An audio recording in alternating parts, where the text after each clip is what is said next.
tarde a todos, sejam bem-vindos a mais esta sessão do ciclo O Oceano do Futuro, e hoje temos o prazer e o privilégio de ter connosco o professor Luís Menezes Pinheiro e a professora Maria João Bebiano, que nos vão falar, o professor Luís Menezes Pinheiro, sobre a década da ciência dos oceanos e o oceano que queremos, e a professora Maria João Bebiano vai-nos falar sobre a avaliação mundial do oceano, perspectivas para um oceano saudável.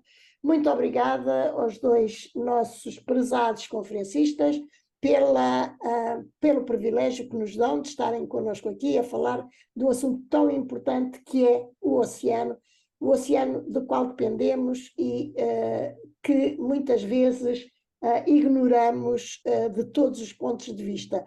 Eu quero agradecer de uma maneira muito especial também ao professor Ricardo Serrão Santos, a quem devemos a organização deste ciclo e que nos tem também privilegiado com a sua presença, com a sua intervenção neste ciclo. E também ao Diário de Notícias, que acolheu muito favoravelmente a publicação dos anúncios deste ciclo e também a publicação de algumas entrevistas, não todas. E porquê? Porque, por norma, o Diário de Notícias só publica uma entrevista por sessão e, portanto, houve uma escolha aleatória e, por isso, alguns dos nossos conferencistas não tiveram a entrevista.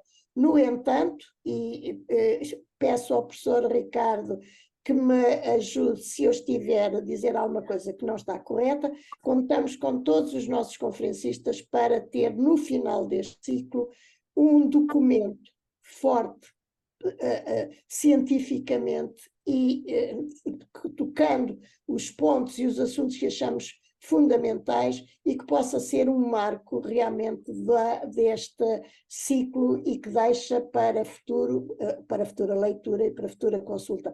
E também por isso já agradeço a todos os nossos conferencistas que já estiveram presentes e aos que ainda vão estar connosco, que nos deem mais esse privilégio de partilhar connosco, do ponto de vista escrito, ideias que foram aqui ventiladas, pontos de vista e, por que não, caminhos ou conselhos para que possamos caminhar para o tal oceano futuro. Mais uma vez, muito obrigada e, caro professor Ricardo, passo-lhe a palavra para apresentar os nossos conferencistas de hoje. Ok, já está. Já está. Obrigado. E antes de mais, muito obrigado à professora Maria Salomé Paes, que é a presidenta do Instituto de Estudos Avançados da Academia de Ciências de Lisboa e que foi sempre muito entusiasta em me provocar e provocar também o Miguel Miranda, no sentido de trazermos para a Academia de Ciências mais componentes e sessões e ciclos relacionados com os oceanos, que decorre durante todo o mês de novembro. Já vamos agora na quarta sessão. Infelizmente eu não pude estar na terceira sessão, porque estava em viagem precisamente nessa ocasião em que ela decorreu. E temos dois palestrantes permitam-me aqui estes termos, de alto gabarito.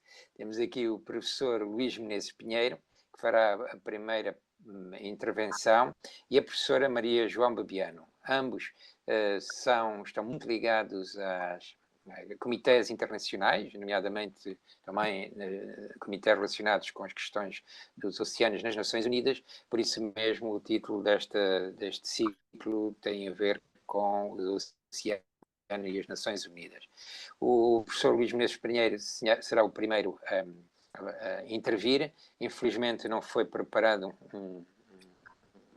uma nota biográfica, mas eu preparei o próprio uma, por dizer que o professor Luís Menezes Pinheiro, que todos conhecem certamente, é doutorado em Geofísica Marinha pelo Imperial College de Londres e é professor associado de Geologia e Geofísica Marinha da Universidade de Aveiro.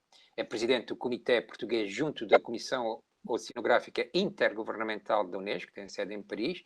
É delegado nacional junto do Conselho Executivo do Comitê da Comissão Oceanográfica Intergovernamental e coordenador do Comitê Nacional para a Década dos Oceanos para o Desenvolvimento Sustentável das Nações Unidas. É também presidente do Comitê de Geociências Marinhas da Comissão para a Exploração Científica em Mediterrâneo, o CIESM, que tem sede em Mónaco. É membro emérito da Academia Marinha de Lisboa e associado da Sociedade de Geografia de Lisboa. Foi diretor do Departamento de Geologia Marinha do Instituto Geológico e Mineiro.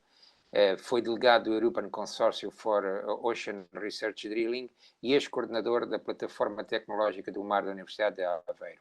É coordenador da Bolsa de Navios de Investigação, que tem sede na Fundação para a Ciência e Tecnologia. Participou em numerosos cruzeiros de investigação, é autor de numerosas publicações científicas e também anima atualmente o Luís Menezes de me corrigir a necessidade do mar, também ligar um bocadinho mais com o currículo do professor Luís Menezes Pinheiro, uma vez que ele não vos foi distribuído, o currículo da professora Maria João Baiano terão acesso a ele pelos documentos que foram distribuídos. E agora é um prazer convidar o professor Luís Menezes Pinheiro para fazer a sua intervenção, e muito obrigado, Luís, por teres aceito desde a primeira hora esta participação, que é muito importante, de facto, e esta sessão de hoje é muito, muito relevante. Obrigado.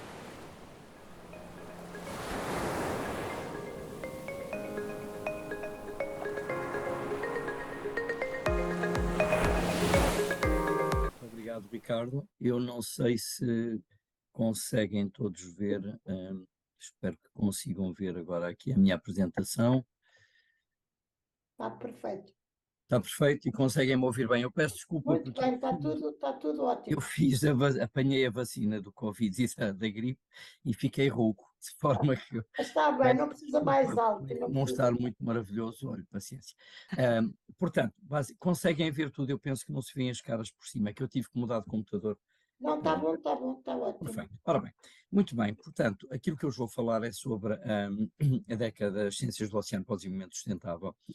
E basicamente eu costumo sempre chamar a atenção para este aspecto para quando faço as palestras, porque pronto, não sei exatamente qual é a audiência e é importante que haja uma noção sobre isto. Em primeiro lugar, a importância do oceano. Portanto, a importância do oceano é brutal porque metade do oceano que existe na Terra e que os seres respiram vem do oceano. O oceano regula o clima, absorve cerca de 1/3 do calor. Portanto, ele tem um papel fundamental. Desculpem, é que eu vou aqui tentar tirar isto, porque isto aparece-me aqui em cima e fica aqui um bocadinho aborrecido. Eu tive que mudar de computador, isto não ajuda muito. Ok, tudo bem, desculpem lá. Portanto, com um bocadinho de sorte isto vai funcionar. Vai. Portanto, por outro lado, ele alberga uma grande parte da biodiversidade da Terra, absorve o excesso de calor quase 93%, portanto tem um papel absolutamente fundamental na regulação do clima. Para além disso, não só a biosfera que existe em todo o oceano, mas aquela que existe abaixo do fundo do oceano é absolutamente gigante. Pensa-se que hoje em dia será próxima da biosfera que nós conhecemos à superfície. Por outro lado, é uma fonte de recursos, alimentação, uma boa parte da proteína animal que nós recebemos vem do oceano, é uma fonte de água, nomeadamente com a dessalinização que estamos a avançar cada vez mais, energia, vários tipos de setores de energia, não só energias fósseis que se podem encontrar no fundo do mar, energias também não convencionais fósseis, mas para além disso, tudo o que tem a ver com as energias eólicas, offshore, energia das ondas, etc. É uma fonte de fármacos, portanto, há uma série de ecossistemas extremos que têm uma série de moléculas bioativas que podem ser extraídas dessas áreas, tem aplicação na farmacologia, em tudo o que tem a ver também com a cosmética, etc. E, portanto, tem um papel fundamental na economia, na saúde, no emprego, o transporte marítimo, a maior parte dele é feito através do mar. Quando nós usamos a internet, como estamos a usar agora, estamos a trabalhar com cabos submarinos, portanto, portanto, esses cabos são fundamentais na ligação entre os continentes em termos de comunicações. Por outro lado, é uma área onde uma grande parte dos riscos naturais que nós temos nas zonas costeiras tem a ver muitas vezes com os fundos marinhos. Outra questão que eu acho que é importante chamarmos a atenção, e quem teve um papel importante em chamar a atenção para este aspecto foi o Fernando Magalhães, é esta ideia de que o oceano, nós hoje em dia falamos em bacias oceânicas e em um oceano. Porquê? Porque estas bacias estão todas ligadas, portanto, o oceano funciona como um sistema único e as correntes, não só as superficiais, mas as profundas, fazem com que qualquer ação que nós tenhamos numa determinada zona, rapidamente ela é estendida a todo o planeta. E, portanto, nós temos que passar a ter uma perspectiva global e não uma perspectiva local ou mesmo regional. Este é um aspecto das correntes superficiais. Por outro lado, aqui este vídeo, que é um vídeo da NASA, mostra bastante bem o aspecto das correntes em termos de absorção do calor e do dióxido de carbono. Portanto, estas correntes, particularmente as correntes termoalinas, têm um papel fundamental não só na absorção do carbono, mas na redistribuição do calor. Com as mudanças climáticas e o aumento da temperatura, uma das coisas que pode acontecer é a diminuição do gradiente de temperatura. Isso vai implicar que estas correntes percam alguma força e, portanto, este papel pode começar a ser posto em causa. Portanto, é muito importante que nós tenhamos em atenção aspectos como este, que muitas vezes nos passam desapercebidos, mas, digamos, esta circulação em grande escala, nós hoje em dia começamos a ter capacidade, infelizmente, de podermos influir negativamente nestes aspectos. Outro aspecto que eu gostava de chamar a atenção também, aqui é uma carta dos fundos marinhos. Já agora, quando nós vemos esta carta e ficamos com a ideia de que conhecemos bem os fundos marinhos, não conhecemos. Nós hoje em dia conhecemos com uma resolução razoável cerca de 20%, 25% atualmente dos fundos marinhos. Estas cartas são todas interpoladas e, portanto, há um grande desconhecimento destas coisas. No entanto, o que podem ver nestas cartas, toda esta topografia tem a ver com áreas onde existem potenciais para se formarem sismos, erupções vulcânicas, etc. E um dos problemas que nós temos, por exemplo, aqui temos um exemplo de um grande deslizamento submarino, que foi Storegga Slide, que tem na Noruega. Obviamente, estes têm implicações em termos de formação de tsunamis. E aqui ao lado temos uma imagem da distribuição de sismos ao longo da Terra, que estão ao longo das fronteiras de placa. Mas um tsunami, e as imagens que temos de fundo são imagens do tsunami de Sumatra, 2004, e vemos que um efeito deste, portanto, um evento deste género, que foi provavelmente muito semelhante à mesma escala que teve o sismo de 1755 em Lisboa, morreram 250 mil pessoas, assim, de repente. E já agora, esta imagem da esquerda em cima mostra um aspecto fundamental que nós estamos a trabalhar na década, que é a questão da literacia. Portanto, estas pessoas, obviamente, que estão aqui, infelizmente, morreram todas, porque as pessoas, quando, apesar de ter havido uma série de sinais precoces, e que, inclusivamente, uma jovem que felizmente teve bons professores e, para além disso, aprendeu o que os professores lhe disseram, lhe ensinaram, chamou a atenção de uma série de pessoas quando começou a ver o mar recuar e ouviu um ruído de baixa frequência, que são característicos da possibilidade de um tsunami, salvou uma série de pessoas. Portanto, estas pessoas todas chegaram a estar, tenho outras fotografias aqui, que estavam a tirar fotografias com guarda-chuvas, etc. Ou seja, a ignorância faz com que muita gente morra estupidamente sem qualquer necessidade. Por outro lado, também os fundos marinhos têm outro aspecto fundamental, que abrem-nos a porta para aquilo que nós pensamos que serão as primeiras formas de vida que popularam a Terra. O que nós temos aqui são seres muito simples, neste caso são pogonóforos e alguns vermes que existem, estes aqui nas fontes hidrotermais, e aqui assim são mantos de bactérias que aparecem, estes são à saída do Nilo. E o que acontece é que isto aqui representa uma associação de bactérias, que são estas a verde, são bactérias sulfatorredutoras, e arqueias, que são oxidantes de metano, e estes consórcios que existem nos sedimentos, por exemplo, aprenderam a fazer uma coisa que nós ainda não sabemos fazer, agora já sabemos, e é precipitar o metano. Ou seja, o que elas fazem é, quando há emanações muito fortes de metano, estes consórcios conseguem precipitar o metano na forma de carbonatos, ou seja, resolvem um problema que nós ainda não sabíamos resolver.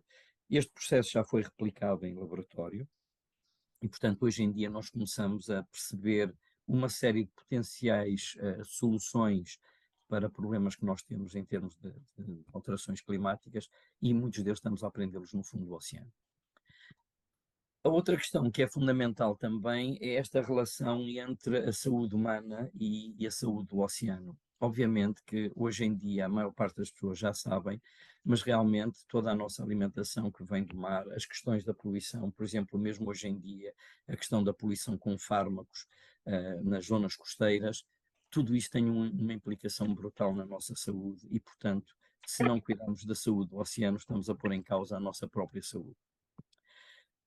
Outra questão que também gostaria de chamar a atenção é que muito do que nós sabemos sobre as mudanças climáticas vem daquilo que nós conhecemos dos fundos marinhos. Ou seja, por exemplo, o que nós vemos aqui é que nós atualmente estamos num período frio. Quando olhamos há cerca de 200 milhões de anos atrás, nós tínhamos um clima muito mais quente do que hoje em dia. Estamos num clima relativamente frio, mas nos últimos 400 mil anos, esta imagem de baixo, É 400 mil anos. Sim, 400 mil anos, sim. Houve 4 picos deste género, semelhante ao que temos hoje em dia, e, portanto, isto permite-nos perceber que há um ciclo natural, e estamos a falar de ciclos de grandes escalas. Nós hoje em dia falamos em o mar poder subir 1 metro ou coisa assim, mas o mar, desde a última glaciação, subiu quase 120 metros. Portanto, este é um processo que existe, de fundo. No entanto, estes registros, o que nos permitem ver é que, em termos da percentagem de dióxido de carbono na atmosfera, nós vemos que, a partir sensivelmente da Revolução Industrial, nós passamos para níveis quase o dobro daquilo que nós conhecemos no passado. Ou seja, isto mostra claramente que nós estamos a ter um efeito importante nisto. E isto vem de quê? De nós estudarmos estes microfósseis que existem nos sedimentos marinhos e que nos permitem ver como é que este processo acontece. Isto já agora, eu chamaria a atenção que é importante porque muitas vezes nós pensamos que vamos poder resolver alguns problemas e alguns deles eu penso que são irresolúveis, ou seja, alguma parte da proteção das zonas costeiras não tem sentido nós continuarmos a construir em cima do mar e pensamos que vamos arranjar soluções para essa proteção. Com a subida do nível do mar, isso vai ser impossível e, portanto, podemos arranjar soluções de remedio, mas mais cedo ou mais tarde vamos ter que ir para soluções de relocalização, porque é um efeito que não vai ser fácil nós controlarmos. Por outro lado, estas mudanças climáticas que eu falei há pouco estão a criar estes eventos extremos muito mais frequentes do que no passado e, portanto, se nós não tivermos em atenção uma regulação do oceano, ou seja, invertermos o estado de degradação que estamos a ter, estes efeitos vão se acentuar cada vez mais, porque o oceano deixa de ter o seu papel regulador. Outra coisa que também é fundamental nós termos noção, porque está ligada também com o estado de saúde do oceano, é que nós vivemos realmente numa sociedade de desperdício, ou seja, o desperdício é gigante e todo este lixo que nós temos, para além da poluição, neste caso dos gases de estufa e do dióxido de carbono e também de metanos noutras zonas, tudo isto vai parar à atmosfera e depois vai interferir com o oceano, mas quer dizer, todos estes dejetos, todo este lixo vai parar ao mar. E, portanto, uma das coisas que nós fazemos isso de uma forma inconsciente, muitas pessoas não têm a noção do impacto que isto tem, portanto, há áreas de lixo marinho, ilhas de lixo marinho com tamanhos gigantes, e, portanto, este lixo ainda estes macroplásticos, fundamentalmente são macroplásticos, são fáceis, ou, quer dizer, são possíveis de tentarmos resolver, mas os microplásticos e os nanoplásticos são muito mais complicados, e as outras formas de poluição também. Portanto, de forma a tentarmos atacar este problema, e que exige que nós atuemos já, e nomeadamente, como virá falar a minha colega Maria João Biano, com base no Ocean Assessment, foi necessário tomar uma posição e a Comissão Oceanográfica Intergovernamental decidiu criar a década das ciências do oceano para o desenvolvimento sustentável. Portanto, nós somos 150 países, 150 Estados-membros, Portugal é membro desde 71, e desde 89 fazemos parte do Conselho Executivo e, portanto, uma das coisas que nós fazemos são capacitação, grandes programas de observação oceânica, transferência de tecnologia e promovermos a cooperação internacional e, para além disso, assistirmos os Estados, e nomeadamente os decisores políticos, com base na melhor ciência disponível para que possam ser tomadas as decisões mais adequadas. Também operamos o grande centro de dados oceanográficos, o IODE, que vos vou falar daqui a pouco também um pouco mais, e o sistema de observação biogeográfica. Nós estamos sediados agora, o Comitê Português para a COI está sediado no Ministério dos Negócios Estrangeiros e temos um presidente, 8 especialistas, 11 delegados a programas internacionais e 5 representantes ministeriais. Eu vou passar isto à frente, ou seja, para a criação da década houve uma pessoa que teve um papel fundamental, foi o professor Mário Ruivo, com quem eu tive o prazer de trabalhar e criar uma relação de amizade, e realmente a década, portanto que vai de 2021 até 2030, é a grande oportunidade que nós temos para deixar para as gerações seguintes pelo menos um oceano num estado tão bom como aquele quando nós chegamos, mas de preferência invertermos todo o estado de degradação do qual temos responsabilidade, porque, digamos, isto é a herança que vamos deixar aos nossos filhos, nossos netos, bisnetos, etc. Portanto, os objetivos societais da década são termos um oceano limpo, onde a gente identifica, onde seja possível identificar as fontes de poluição, quantificá-las e tentar eliminá-las. Um oceano que seja resiliente, ou seja, que os ecossistemas sejam conhecidos, ainda conhecemos muito pouco, e que consigamos que eles sejam protegidos, portanto, as áreas marinhas protegidas são fundamentais nesta área, a ligação entre tudo o que vem de terra e o mar também é fundamental. Um oceano previsível, ou seja, onde nós sejamos capazes, com base naquilo que hoje se chama um gêmeo digital do oceano real, nós sermos capazes de prever o que é que vai acontecer no oceano, e, portanto, tal como já fazemos hoje em dia com o clima, no oceano temos muito mais dificuldades, por uma série de razões que também falarei já dentro de uns minutos. Por outro lado, um oceano seguro, onde as operações no mar sejam seguras e, portanto, que as populações sejam capazes de podermos desenvolver estas ações sem um perigo iminente. Um oceano onde seja produtivo, ou seja, continuamos a poder utilizar as fontes de alimentação do oceano, por exemplo, e um oceano transparente, onde os dados sejam partilhados entre todos de uma forma aberta, e é algo em que se está a trabalhar muito neste momento. Coisas que têm sido feitas, por exemplo, em termos da questão do lixo marinho e da poluição marinha, uma das coisas que está a fazer, nomeadamente relativamente aos plásticos, em 2022, e nomeadamente foi um processo que começou em Nairobi e que foi muito acompanhado pela delegação de Portugal, foi a criação, a proposta de criação de um instrumento legalmente O pequenino vai para a cozinha. Posso, se calhar eu pedia só para cortarem o microfone, se for possível. Portanto, 175 nações aprovaram esta decisão histórica de criarmos até 2024 um instrumento vinculativo que permita aos Estados combater esta questão do plástico marinho.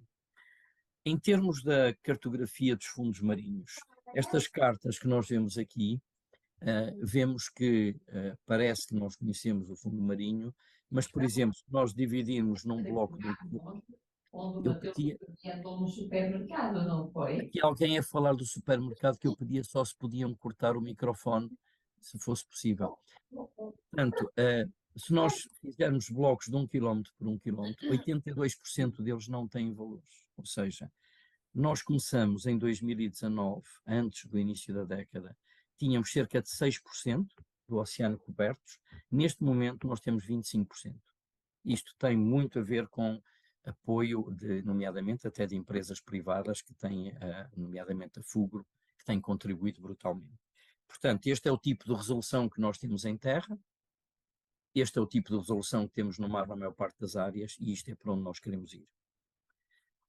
Por outro lado, em termos de observação oceânica, que também é um dos papéis fundamentais, nós temos neste momento cerca de 44 mil boias que colhem essencialmente temperatura e salinidade, mas temos agora cerca de 400 que colhem, para além disso, dados de oxigênio, pH, nitratos, clorofila, etc. Estes são os sensores biogeoquímicos que vão ser fundamentais para nós podermos caracterizar o estado atual do oceano. E houve um acordo entre todos os países que são membros da COI, no sentido de aprovar que estes sensores possam ser utilizados. Obviamente, estes sensores, nomeadamente em termos de acidificação, os sensores de pH, etc., são fundamentais para nós termos uma visão do que está a acontecer em termos de acidificação do oceano. Outro aspecto crítico é também a proteção das populações costeiras, como vos falei há pouco, de eventos como os tsunamis, em particular os tsunamis, mas também sismos, etc. E, portanto, a COI também gera um sistema de alerta sobre tsunamis a nível global. Portugal tem um dos centros que envia mensagens de alerta para o Atlântico Nordeste e para o Mediterrâneo. Vou passar esta parte, mas só dizer-vos que no âmbito da década nós lançamos, isto foi uma das primeiras, esta aliás foi a primeira que nós lançamos, é uma call para ações, onde uma série de países, neste caso, por exemplo, foi aberta para uma série de áreas, desde a perdição do oceano, estressores múltiplos, e questões mesoplágicas, resiliência costeira, etc. E os Estados responderam com 31 programas, 36 contribuições, 84 projetos. Estas ações têm vindo a ser repetidas, isto é em 2021. Como veem aqui, já vamos com 134 projetos submetidos, 13 países envolvidos nos programas e 29 nos projetos. Esta foi uma outra feita em 22, foram feitas várias em 22. Em 23 fizemos também uma nova.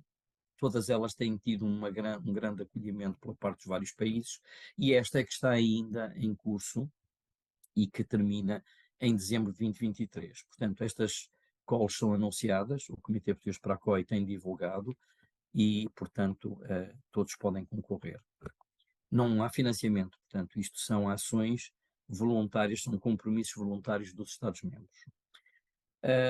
Como é que nós podemos contribuir para isto? Com escritórios de coordenação, com centros colaborativos, com aquilo que nós chamamos de implementing partners, que são entidades que atacam determinados aspectos relativamente à década, e a criação de comitês nacionais, e como vos vou dizer, Portugal que acabou de criar o Comitê Nacional para a Década agora este ano.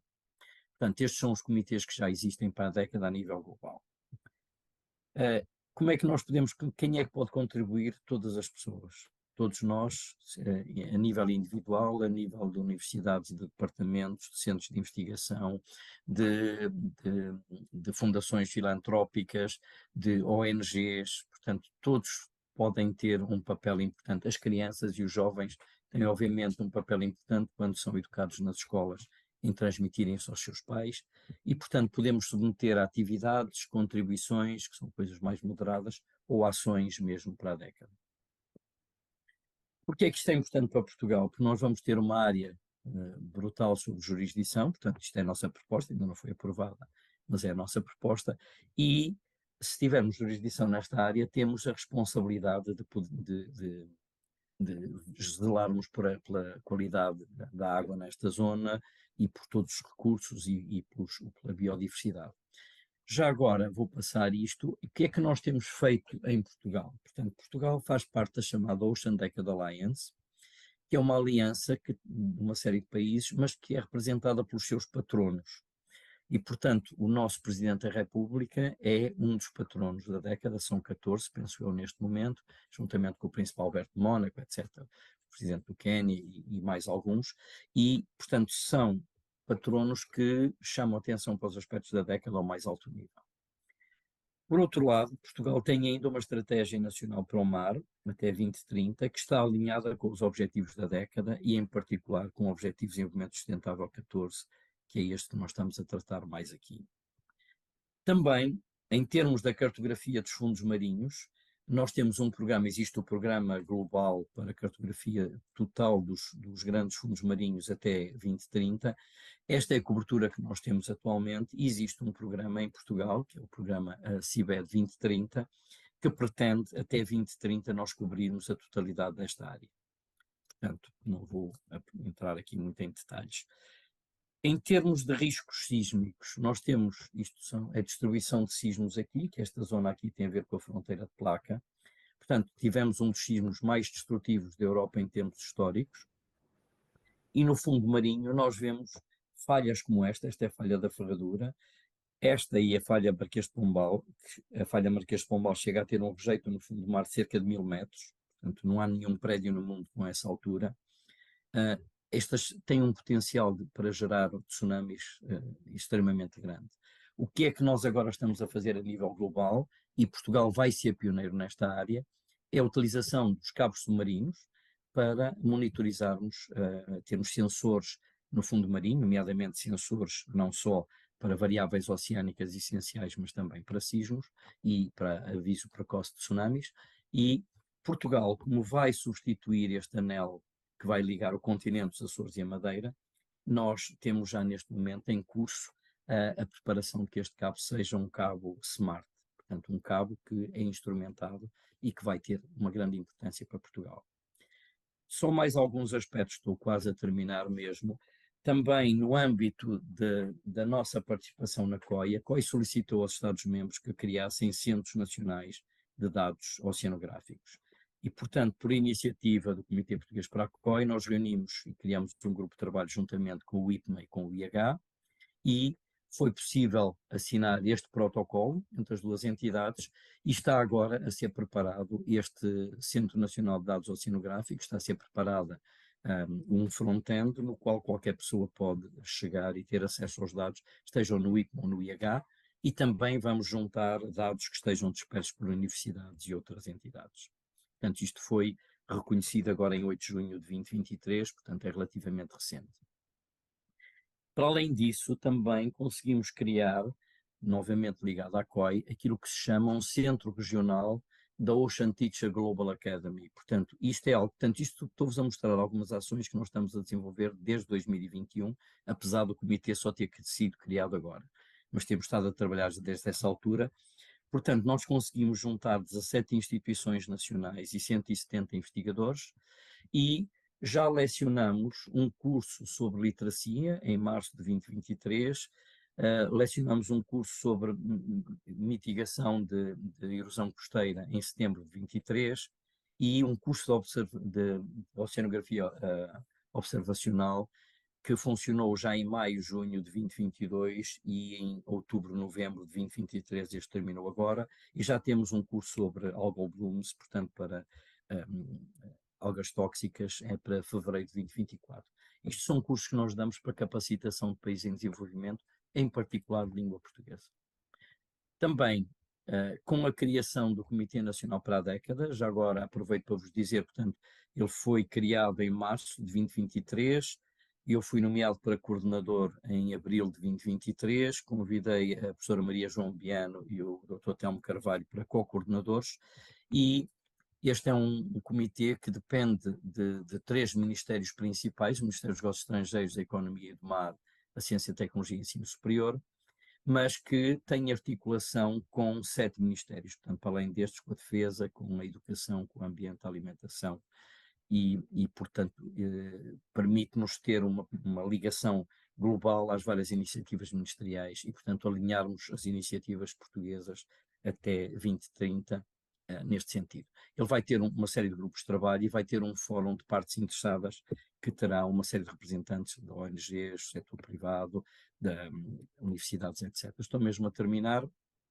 Outra iniciativa que pusemos em prática foi a criação desta All Atlantic Floating University Network, que é uma rede que neste momento envolve 25, vou falar só muito em breve, assim só muito por alto, envolve neste momento, estão aqui 25 países, neste momento são 27 países, de 40 programas destes países, já tivemos 3 cruzeiros onde participaram participantes de Portugal, do Brasil, da Argentina e da Namíbia. Sou eu que estou a coordenar esta rede e juntamente com colegas da Alemanha, um colega da Alemanha, uma colega do Brasil e outro da África do Sul. Portanto, isto tem-nos permitido fazer uma série de cruzeiros destes, onde conseguimos levar jovens a participar. Portanto, quanto à década, se procurarem a página, sugeria que todos e todas que estejam aqui a assistir se possam associar a esta página, é só registarem-se, têm acesso a toda a informação. O nosso site ainda está em construção e o grande objetivo de tudo isto é proporcionarmos à gente jovem, isto são imagens de vários cruzeiros que eu fiz ao longo da vida e, como veem, esta gente é por quem vale a pena nós trabalharmos e criarmos condições para que eles possam ir mais longe do que nós e sejam mais responsáveis que a nossa geração em termos da relação com o oceano. Muitíssimo obrigado e peço desculpa se me alonguei um pouco mais. Muito obrigado, Luís. Não, tiveste nos tempos que tínhamos previsto, cerca de meia hora, e obrigado por toda a informação aqui disponibilizaste, parabéns de facto pelo trabalho que tens entre mãos. Eu julgo que vais ficar até ao fim da reunião e eu então deixaria isto, é uma espécie de twin world, tu e a Maria João Babiana, as questões aqui dos oceanos, e eu deixaria para o fim, em conjunto, as questões que eventualmente venham a ser e o debate que possa surgir. Eu lembro que as questões deverão ser disponibilizadas através do chat e podem também começar a entrar logo que entenderem as pessoas que participam online nesta sessão. Eu agora tenho prazer, também quero agradecer à professora Maria João Babiano o ter aceito desde a primeira hora este desafio para participar neste ciclo e nesta sessão. A professora Maria João Babiano, como todos sabem, é professora catedrática jubilada da Universidade do Algarve, tem tido uma vida dedicada às questões das ciências do mar e, em particular, às questões de ecotoxicologia marinha. É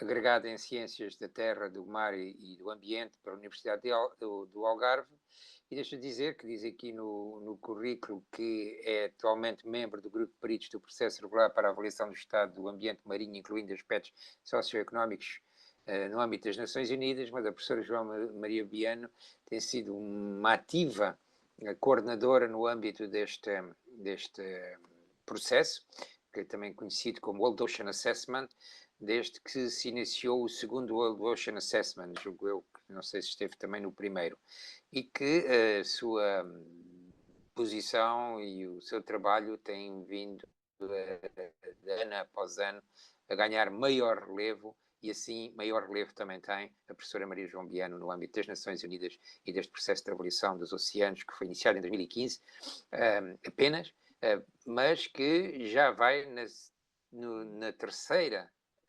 avaliação que estará em curso, e espero que a professora Maria João Babiano certamente nos vai pôr a par dos progressos que têm decorrido. Muito obrigado, Maria João, por teres aceito desde a primeira hora Contamos Contigo, e a palavra é tua.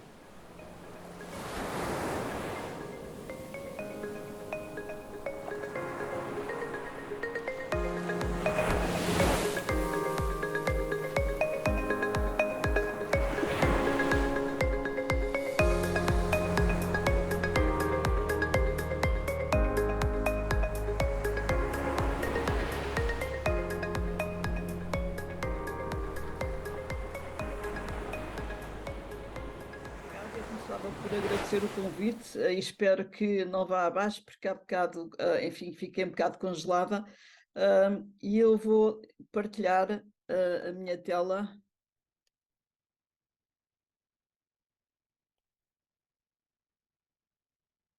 E gostaria de dizer que iria começar por fazer um bocadinho um historial daquilo que o Ricardo acabou de falar, que é, não sei se estão a ver a tela inteira, que é a avaliação do estado do oceano.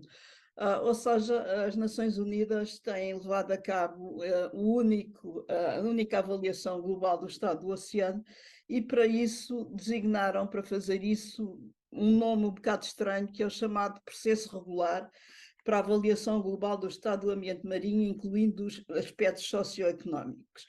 Este processo regular está diretamente relacionado com a Convenção das Nações Unidas sobre o Direito do Mar e é responsável diretamente pela Assembleia Geral das Nações Unidas, ou seja, este processo responde, no fundo, a 193 países e tem como objetivo contribuir para melhorar o conhecimento científico para que as decisões políticas possam ser mais bem fundamentadas. Ora bom, tal como o Ricardo já focou ali, este processo começou em 2002, na Conferência do Ambiente Sustentável que teve lugar na África do Sul. Estas coisas nas Nações Unidas demoram sempre muito tempo, como vocês devem supor, e portanto isto foi preciso fazer uma comissão preparatória e, no fundo, a primeira avaliação do oceano apenas arranca num período de 2010-2014. E, portanto, ao fim, em 2014, nós tivemos aqui a primeira avaliação global do oceano, eu já vou falar um bocadinho sobre isso. E, em face dos resultados, a Assembleia Geral decidiu que era preciso continuar este trabalho e lançou um segundo ciclo entre 2016 e 2020, que produziu o segundo relatório, já com um âmbito ligeiramente diferente. Portanto, o primeiro relatório é considerado a linha de base do oceano. O segundo relatório teve por objetivo definir tendências e identificar lacunas que não tinham sido tratadas no primeiro, e agora estamos no terceiro ciclo, que corresponderá ao período 2021-2025. Isto tem uma relação com aquilo que o Luís acabou de dizer, ou seja, metade da década do oceano, uma vez que, como eu irei explicar, no fundo, a Unesco e a Comissão Oceanográfica Intergovernamental estão altamente ligados com este processo nesta fase. Ora, como é que isto funciona? Como eu disse, isto depende diretamente da Assembleia Geral das Nações, que criou um grupo ad hoc. O que é isto? São os 193 embaixadores dos 193 países das Nações Unidas, e que, no fundo, controlam aquilo que está a ser feito, mas como 193 países não é muito possível estar sempre, no fundo, a negociar, criaram um chamado Bureau, que são, no fundo, 15 países, 3 de cada área geográfica das Nações Unidas, que, no fundo, se reúnem mais regularmente para controlar o que fazem os outros. Os responsáveis por este relatório são 25 membros, 5 de cada área geográfica, e como o Ricardo disse, eu tive e tenho a honra desde 2016 pertencer a este grupo de 25 que é responsável por esta avaliação. O secretariado é a Divisão das Nações Unidas para o Direito do Mar, e depois há aquilo que se chamam pontos focais nacionais e intergovernamentais, que no caso português se divide entre o Ministério dos Negócios Estrangeiros e a Fundação da Ciência e Tecnologia. E depois todo este trabalho é, no fundo, apoiado por um pool de peritos nomeados pelos países, que neste momento já andam na volta dos 800. Portanto, estes são o grupo de peritos, 5 por cada área geográfica. Tem um coordenador, que atualmente é a Austrália, e um vice-coordenador, que é um colega brasileiro. E, portanto, este é o grupo que vai ser responsável por elaborar este terceiro relatório. Há ainda umas falhas, especialmente naquilo que é considerado a Europa do Leste, que existe como área geográfica ainda atualmente nas Nações Unidas. Ora, o primeiro relatório que eu foquei, que foi apresentado no início de 2015, já nessa altura, o atual secretário-geral da data, que era Ban Ki-moon, concluía que a capacidade do oceano tinha atingido o seu limite e era preciso tomarem medidas para inverter a situação e, especialmente, ter em conta os Objetivos de Desenvolvimento Sustentável. E, ao analisar este relatório, que tem 900 páginas, cobrindo todas as áreas do oceano, 55 capítulos, teve a presença de 600, a colaboração de mais de 640 peritos mundiais, é considerada atualmente a linha de base do oceano. Como aquele documento é muito grande e era preciso ter uma informação mais detalhada, foi solicitado que se fizessem alguns resumos técnicos. Um deles foi para apoiar aquilo que foi assinado em junho, a Convenção para a Biodiversidade Marinha para além da jurisdição nacional, o impacto das alterações climáticas entre o oceano e a atmosfera, e depois a relação do oceano com a Agenda 2030. No segundo relatório, se aquilo já era grande, passámos a 2 volumes, ou seja, uma brutalidade, mas na altura, eu já vou passar aqui, a situação, António Guterres é, no fundo, quem apresenta este relatório, que apesar do Covid não teve qualquer alteração, e a situação não melhorou e, portanto, ele chama a atenção para que os benefícios que se podem retirar do oceano estão em risco e, portanto, que é preciso que todos trabalhemos em conjunto para melhorar a gestão do oceano. Isto foi lançado online, como devem calcular, por causa do Covid, e na cerimónia houve 20 milhões de pessoas online, que é um recorde, onde esteve presente ora bem, eu vou saltar aqui e vou, ou seja, o World Ocean Assessment 3 vai ser diferente, ou seja, vai ter uma atualização do World Ocean Assessment 2 e depois 2 áreas diferentes, a área da economia inclusiva e sustentável, onde vai ter a pesca, a energia, o turismo, a aquacultura, os recursos genéticos, o transporte marítimo, os recursos minerais, a dessalinização, desenvolvimento costeiro, as infraestruturas e geoengenharia, e depois uma área mais transversal, ou seja, o anel chamado, que é a parte dos ecossistemas e do balanço do carbono, a equidade, a governança, a saúde e o género e o impacto do Covid. Cada um destes capítulos vão ter que integrar as expressões, a governação, a parte social, a parte económica e a tecnológica, a economia, o bem-estar e a governança. Portanto, ou seja, é bastante complicado, ou seja, agora integrar toda a gente com componentes diferentes. Depois temos as relações com as ligações com as organizações internacionais, em que especialmente será a COI aquela que é principal, e depois cada parte tem sido baseada em 5 workshops.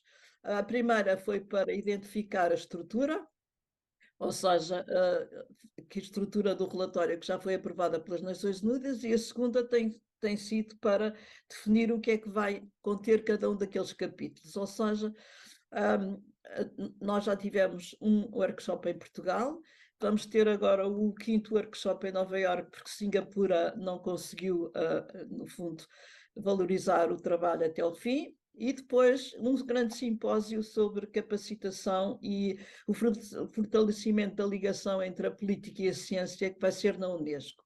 E no próximo ano, Portugal vai organizar a reunião dos coordenadores dos grupos que vão escrever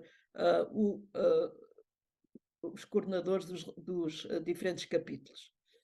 Estes workshops têm sido baseados, como eu disse, em tentar identificar os recursos da sustentabilidade para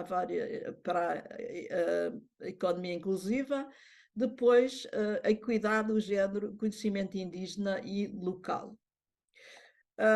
Como é que se pode participar?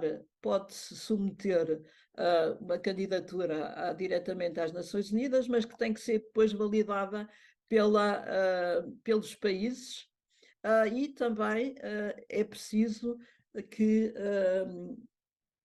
por outro lado, sejam várias áreas, que para este terceiro relatório é preciso 126 áreas científicas diferentes.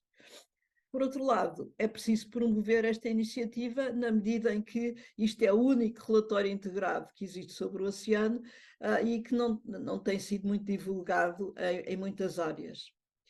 Ora, o que eu estava a dizer também era o que tem sido a participação portuguesa. A participação portuguesa no primeiro relatório teve apenas 4 membros, um dos quais foi o Ricardo. No segundo relatório teve 20 membros e 17 foram envolvidos, portanto, o que é importante. Ou seja, 2 coordenadores de capítulos, 4 revisores, 13 membros, e alguns deles participaram em mais do que uma área. E atualmente, neste terceiro, temos 34 membros. Já 2 foram selecionados, mas nós estamos ainda na fase da identificação dos coordenadores até ao final do mês de janeiro. Portanto, é possível que isto aumente. Ora, agora o que eu estava a falar a seguir era nos resultados do World Ocean Assessment 2, que se basearam neste sistema, ou seja, no modelo de drivers, pressões, estado, impacto e respostas, conhecidos por DPSIR, e basearam-se também no facto de a população estar a aumentar, inclusivamente a aumentar grandemente nas megacidades, e a capacidade para alimentar está em declínio, ou seja, os recursos biológicos estão a diminuir, muito por causa do impacto das pressões no oceano. Aqui também estava a relembrar que os hidratos de metano no World Ocean Assessment 2 foram o resultado da proposta do Luís Pinheiro para termos este capítulo. E, portanto, aqui isto já dá uma ideia do conhecimento sobre as áreas dos hidratos de metano ao longo do oceano. Depois temos aqui as fontes hidrotermais, mas também aqui a castanho temos as diferentes áreas marinhas protegidas, que apenas são 8% dentro da jurisdição nacional e 1% fora, e que se espera, de acordo com a resolução que foi aprovada na Conferência de Lisboa das Nações Unidas, que se atinjam 30%. Também o Luís falou sobre isto, ou seja, os eventos climáticos extremos. Temos aqui um conjunto de eventos, desde os ciclones, desde as ondas de calor, desde as cheias, por aí fora, e, portanto, isto é uma imagem do aumento que tem existido destes eventos extremos, que, no fundo, têm aumentado de intensidade, muitos deles, como se pode ver aqui nesta figura. Por outro lado, o homem tem introduzido no oceano vários compostos, especialmente azoto de fósforo, quer através dos pesticidas, quer de outras atividades, o que tem criado zonas de eutrofização que estão aqui a vermelho, 78% na zona costeira dos Estados Unidos e 65% na costa atlântica da Europa. E, portanto, esta eutrofização dá origem à diminuição do oxigênio, e que faz com que existam várias zonas mortas e zonas hipóxicas, que aumentaram de 400 para 700 entre 2008 e 2019, e que o oxigênio nos últimos 50 anos tem vindo a diminuir, e isto é preocupante para a vida marinha. Por outro lado, há notícias talvez também animadoras, que o facto dos acidentes com os petroleiros tem diminuído, embora o petróleo continue a aumentar. Apenas se preveja que lá para 26 começa a diminuir, e especialmente aumenta da exploração no mar profundo, em particular no Brasil. No entanto, estas espécies esta atividade está relacionada com o aumento das espécies invasoras que são transportadas nas águas de lastro, e que aqui na zona da Europa é bastante grande o seu impacto, e especialmente aqui no Algarve, por exemplo, temos as ondas, temos os caranguejos azuis que foram detectados no Guadiana. Depois, em relação à poluição radioativa, também tem diminuído, apesar dos 3 grandes acidentes, embora haja 30 países que continuam a libertar detritos de baixa radioatividade no oceano, e aqui estão os locais onde houve até alguns vertimentos, mas, apesar disso, o impacto de Chernobyl ainda se verifica, quer aqui na água, quer nos organismos vivos, e agora com a guerra na Ucrânia vamos ver qual vai ser o resultado em algumas destas áreas. Por outro lado, o outro problema tem a ver com as munições que são detectadas no oceano.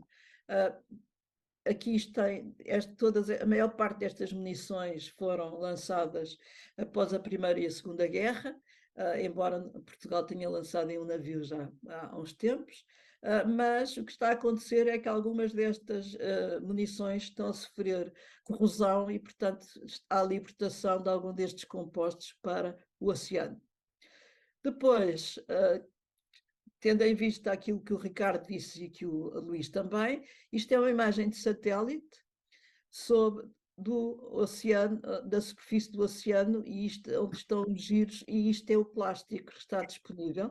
E como podem ver, à superfície do oceano há umas imagens, há umas áreas imensas que estão cheias de plástico. Mas a maior parte deste plástico vem também através dos rios, onde 86% vem da Ásia. E aqui a azul tem o impacto do plástico que é transportado dos rios para o oceano. Aquilo era a poluição visível, mas aqui tem, no fundo, a distribuição dos antibióticos. O Luís já focou a questão dos compostos farmacêuticos, e aqui é o mapa que nos dá uma informação sobre os antibióticos. E o problema é que, tal como acontece em terra, os oceanos começam a estar resistentes, a ter bactérias e vírus resistentes a estes antibióticos, o que pode ser uma preocupação. Em Portugal, para além destes antibióticos, há outros compostos farmacêuticos e de higiene pessoal que não se vê e que são preocupantes, e aqui tem um mapa de alguns dados aqui do Algarve, em que é possível identificar através da análise da água o que é que os médicos estão a receitar, e aqui a diclofenac é um composto que a União Europeia está muito preocupada em querer banir, que é um composto que aparece no Voltaren. E, portanto, por exemplo, aqui em Portimão temos Prozac, em Guadiana, uma população mais antiga, tem o problema das dores e outras questões. Portanto, isto, tal como acontecia no oceano, o problema dos fármacos é preocupante. Depois temos o impacto do ruído, que é uma nova questão. Aqui tem o mapa do transporte marítimo, e o ruído agora é um problema e que não se sabe muito bem se também está relacionado com estes acidentes que estão a haver, especialmente porque os organismos dos mamíferos marinhos mais afetados são os mais afetados pelo ruído, e o nível do ruído está a aumentar e, portanto, é preciso tomar medidas a esse nível. Também já o Luís falou aqui na questão dos cabos submarinos, que é uma questão que também está focada no relatório e, portanto, que é também uma questão muito importante, a utilização destes cabos e a utilização também com sensores para podermos ter mais informação. Agora os produtos naturais, ou seja, os novos produtos genéticos, são um desafio. Aqui neste mapa tem sido o aumento crescente destes compostos, e isto no fundo, está na origem da Convenção para a Biodiversidade Marinha, para além da jurisdição nacional, que vem pôr um bocadinho de ordem em alguns compostos que possam, inclusivamente, ser detectados em áreas fora de jurisdição nacional. Depois, tudo isto tem um efeito cumulativo, e este efeito cumulativo está como origem que estão aqui os pontos mais negros, e não quer dizer que não hajam outros, mas com base na informação existente, que é necessário tomarem atenção todas estas áreas que estão aqui identificadas, porque todos estes efeitos que eu falei agora, ou seja, do impacto humano em todas estas áreas, estão a ter impacto fortemente negativo nesta zona e também nestas zonas e também na diminuição da pesca e dos recursos marinhos. Por último, o relatório também foca a governança do oceano, com base nos ecossistemas e na sua função marinhos e na sua estrutura, nos serviços dos ecossistemas, portanto, com base numa aproximação ecológica, tendo em vista manter os benefícios para a saúde do oceano e a saúde humana e a produtividade dos recursos.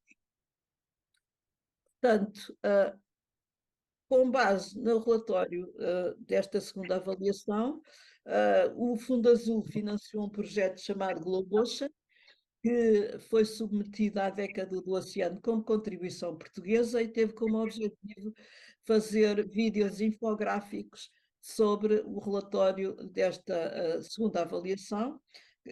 São 5, um sobre o conhecimento do oceano, sobre o oceano limpo, os recursos biológicos, a economia e a governação, e o site que aqui está, através deste site pode-se ter acesso aos diferentes vídeos que vão ser agora, no fundo, transmitidos também à Comissão Oceanográfica como sendo uma contribuição portuguesa da década. E com esta questão, eu lamento este corte que esteve fora do meu alcance, mas nós temos que tomar medidas para que o oceano continue, mesmo que se calhar ele irá conseguir continuar, não sei se com humanos ou não, mas muito obrigado e peço desculpa por este problema. Muito obrigado, Maria João, e obrigado por teres acedido a fazer, no fim de contas, 2 vezes a conferência, porque não tendo apercebido que não estavas no ar. E foi muito útil, acho que foi muito útil teres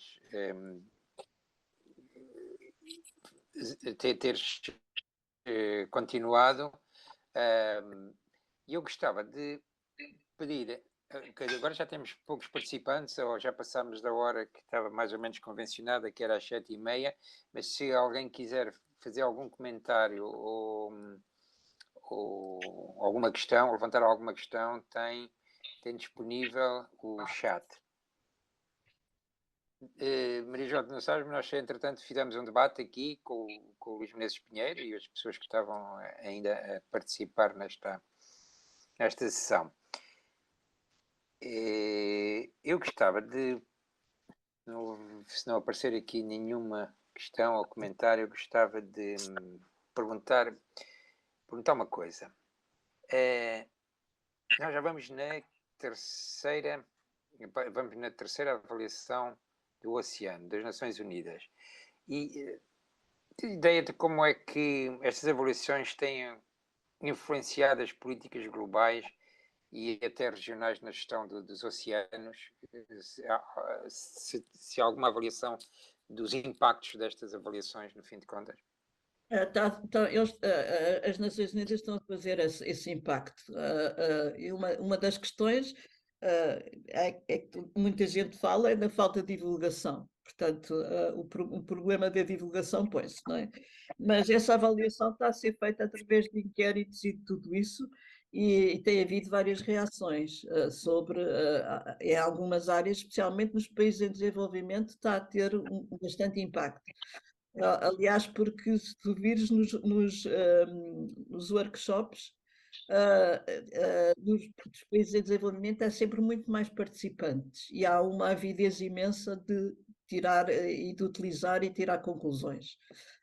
E, portanto, e neste momento, quer dizer, eu não sei se há, talvez não haja essa percepção, as Nações Unidas agora também têm muito mais meios, porque a América voltou às Nações Unidas e, portanto, o orçamento para este processo aumentou bastante. E eu, enfim, disse da primeira vez, mas esta não disse, este relatório não vai ser como os outros, não vai ser impresso, vai ser na net, ou seja, acessível nas várias línguas das Nações Unidas, só vai ser impresso o resumo, o sumário executivo.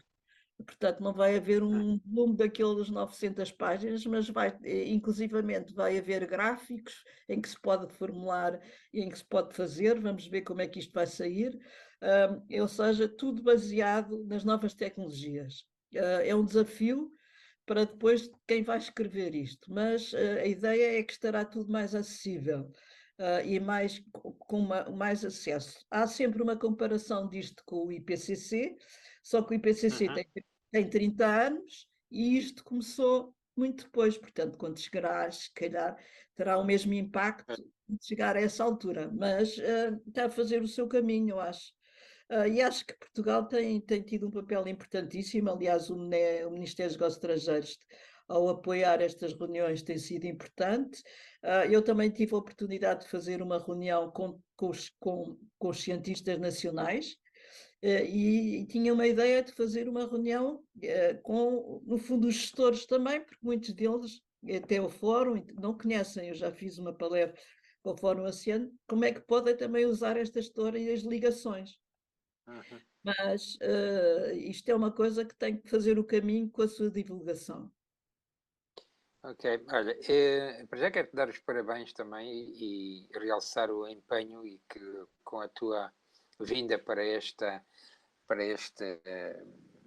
processo de avaliação dos oceanos, de facto, eu acho que o processo ficou extremamente enriquecido e tu foste um vetor muito relevante nisto, e a dinâmica que lhes estás a dar é importantíssima, assim como o trabalho que o Luís Menezes Pinheiro está a fazer no âmbito da COI, da década da ciência dos oceanos.